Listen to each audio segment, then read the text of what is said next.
नमस्कार, भिलाई टाइम्स देखना शुरू कर चुके हैं। मेरा नाम सीमांत है। धर्म का जो मसला है वो आज का पुराना नहीं है, बहुत समय से ये मसला चल रहा है और धर्मांतरण लगातार जिस तरह से विषय में आया है उस पर लगातार लोग सामने भी आए हैं। मेरे साथ इस वक्त मनीष पांडे जी हैं, युवा शाखा के अध्यक्ष हैं। श्री राम जन्मोत्सव समिति लगातार रैली का आयोजन की थी जिसमें धर्म जागरण पखवाड़ा जिसका नाम दिया गया था। इस सिलसिले में इनसे सिलसिलेवार ब्यौरा लेते हैं कि इस जागरण के तहत, इस पखवाड़े के तहत इन्होंने क्या कुछ देखा और क्या कुछ समाधान इन्होंने निकाले हैं। सबसे पहले तो जो पखवाड़ा था उसमें धर्मांतरण के किस तरह के विषय सामने देखने को मिले आपको? जब हम लोग ने धर्म जागरण पखवाड़ा की शुरुआत की तो पहले से ही क्षेत्र में, पूरे दुर्ग ज़िले में, शहरी क्षेत्रों में ऐसे मामले सामने आ रहे थे। और ये विषय ये नहीं है कि हम किसी समाज या पंथ को नीचा दिखा के इस जागरण कार्यक्रम को करें। ये सर्व हिंदू समाज को एकजुट करने की भावना से ये धर्म जागरण पखवाड़ा चलाया गया और लगभग कुम्हारी से लेकर, खारून से लेकर शिवनाथ नदी तक आते हुए जितने भी मध्य क्षेत्र में जो मंदिर हैं उन सभी मंदिरों से होते हुए ये यात्रा लगभग 250 किलोमीटर की यात्रा हुई है। और सभी जगह एक स्वर में, हर मोहल्लों में, गली में, वार्ड में लोगों ने कहा है कि हमारे यहाँ धर्मांतरण हुआ है। कोई भी ऐसा गली नहीं बचा है पूरे इस दुर्ग रीजन में जहाँ पे किसी ने ना कहा हो कि भाई यहाँ धर्मांतरण नहीं हुआ। सबने कहा कि धर्मांतरण हुआ। तो इसी के विरोध में और साथ साथ अपने धर्म को जागृत करने के लिए कि सभी हिंदू एकजुट हों, इस भावना से कि भाई ये जो धर्मांतरण करने वाले लोग हैं आज के समय में खुली सड़कों पर निकल गए हैं। और जैसे कि आपने देखा होगा सेक्टर 1 में भी एक इंसिडेंस हुआ था। तो ये सब चीज़ें इसलिए हो रही है कि ये पहले वनांचल क्षेत्रों में होता था, बस्तर में होता था, जशपुर में होता था और सरगुजा में होता था, सुकमा में होता था।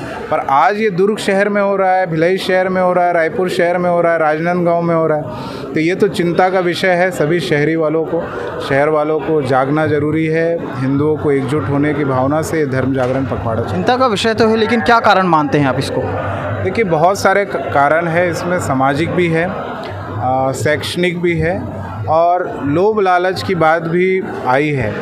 पर सिर्फ और सिर्फ लोभ लालच भी नहीं है, क्योंकि मैंने देखा कि बहुत सारे मध्यम वर्गीय लोग भी इसमें धर्मांतरित हो रहे हैं। तो कहीं ना कहीं ये जो लोग हिंदू समाज को और सनातन धर्म को जो लोग बांटने का प्रयास करते हैं, उस बांटने का ही एक ये बहुत कह सकता हूँ कि परिणाम है कि धर्म परिवर्तन हो रहा है। हम लोगों को उस सभी हिंदू भाइयों बहनों को एकजुट करने का प्रयास करना चाहिए और धर्म की रक्षा तो युगों युगों से होते हुए आ रहा है। धर्म और समाज की रक्षा तो उस काम को सबको अपना दायित्व मान के करना चाहिए। कहीं ना कहीं शैक्षणिक नींव में भी बदलाव की ज़रूरत है, क्योंकि सारा दारोमदार तो शिक्षा पे ही टिका हुआ है। जी बिल्कुल बिल्कुल, मैं इसमें सहमत हूँ। जो भी हमारे इतिहासकारों ने जो इतिहास लिखा है उस इतिहास में हमारे जो हिंदू शौर्य वीर हैं उनकी गाथाओं के बारे में और उनके बारे में भी थोड़ा बखान होना ज़रूरी है, क्योंकि हम लोग भी जो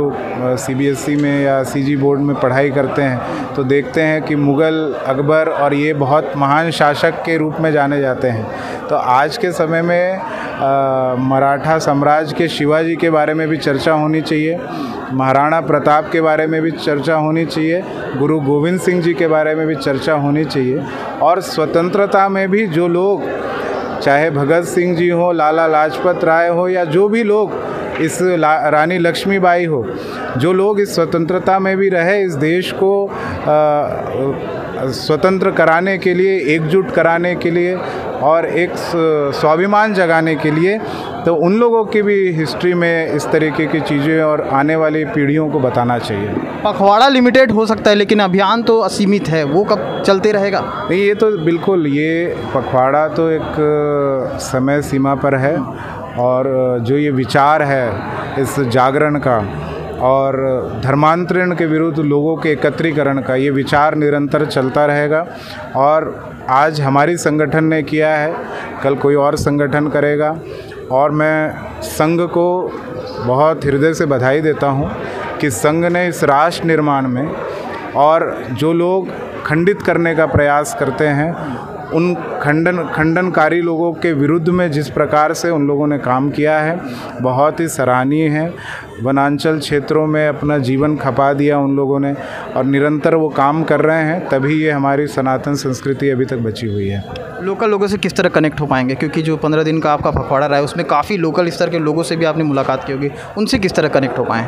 देखिए, हम लोगों ने उनको बहुत सीमित चीज़ें बताई है जो बहुत आसानी से समझ सकें कि जो पीढ़ी दर पीढ़ी ये तो देश है, भारत देश लोकतंत्र वाला देश है और लोकतंत्र में भी देश है। और आज तो संविधान दिवस है।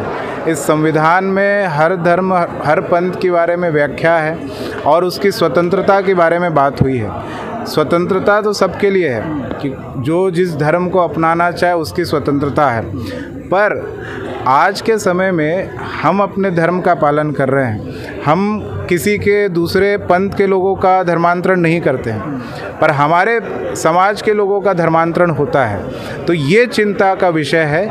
इसी के लिए हमने लोगों से कहा है कि आप अपने धर्म पर आस्था रखिए। जो 7 पीढ़ियाँ, जो 33 कोटि देवी देवताओं को मानती रही है, उस पीढ़ी को आगे बढ़ाने का काम करिए। यही हमारे धर्म की रक्षा है, यही हमारे समाज की रक्षा है।